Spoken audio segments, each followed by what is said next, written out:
I've always wanted to do this, but I never really took the time to try. And if I have to be completely honest, I never thought I'd have a reason why. What would I have to say that would make people stop in their ways? Even though I always wanted to sound and alert, it's not that easy when you're an introvert. How would I get the attention of those who would struggle with comprehension? Now, all this isn't the point, but it might lead to an invention. The new year with all its resolutions. Every year someone wishes to start a revolution. So many witty, touching quotes trying to float old boats, which only end up being temporary cover-up coats. I personally easily feel guilty.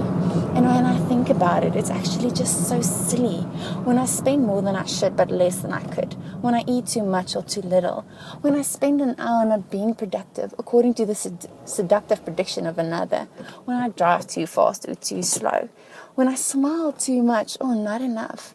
When I struggle to read a book given to me but I enjoy the sound of my thoughts and to just be. Now this guilt is based on the opinion of someone in a different position. I shouldn't be bleak because there will always be critique. But we should be free to do as we see fit for our own plea. I often listen to the questions and suggestions of others, but more to the advice people so confidently give one another. Yes, sometimes a pretty sentence can initiate transcendence, but what is neglected to fathom is to imagine that we are inherently independent, separate from the principle of similarity.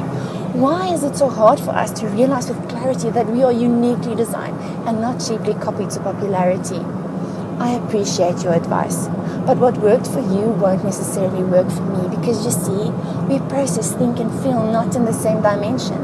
This shouldn't be a problem, but offense is taken often based on own experience. Remember not to judge based on appearance. For instance, I can't respond to conflict quick. Yet, some people can so easily speak. I go home, think, filter and pray.